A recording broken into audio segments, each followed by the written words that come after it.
Do you remember the scientific method from elementary school? Turns out that was actually something you were supposed to remember because it's very valuable to your digital marketing strategy. While you don't need to know the number of protons in a hydrogen atom, you do need to know how to test different elements of your campaigns to see success with your marketing. This is where A/B testing comes in. What is A/B testing? A/B testing in marketing is a form of conversion rate optimization where you take two different versions of things like your website, your emails, or even your videos, and see which one performs better. The goal of an A/B test is often to see if you can increase the number of conversions you get, whether that be contact form submissions, link clicks, purchases, or video views.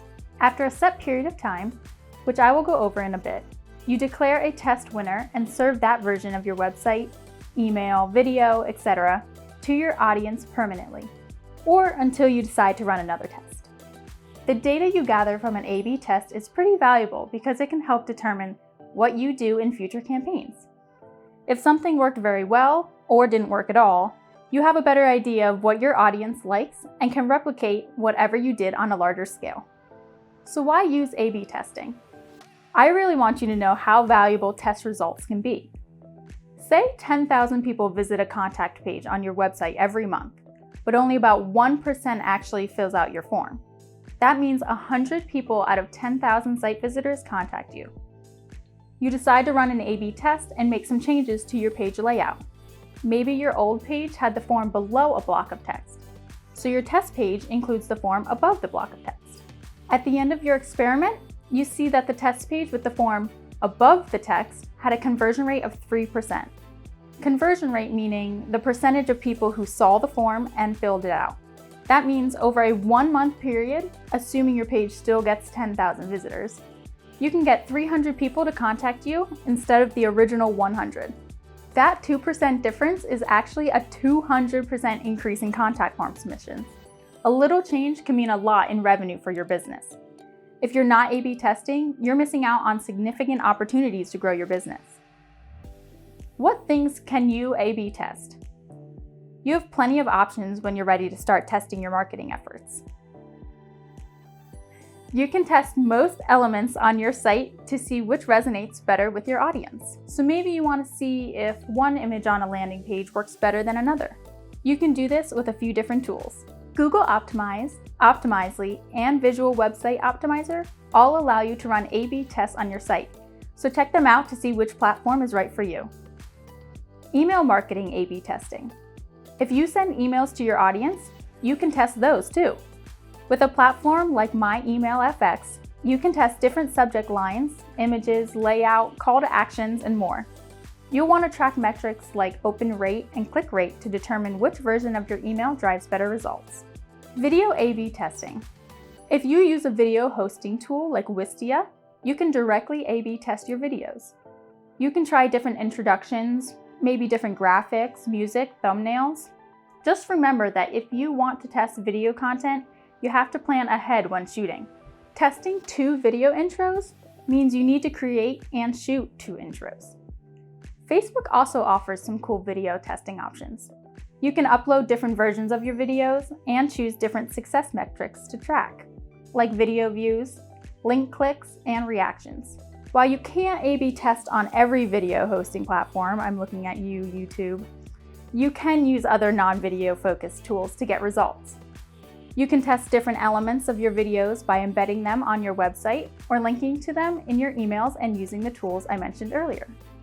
So how exactly do you conduct A/B testing? I'll do an abbreviated overview of the scientific method as it relates to A/B testing. First, make an observation. You might have already done this naturally.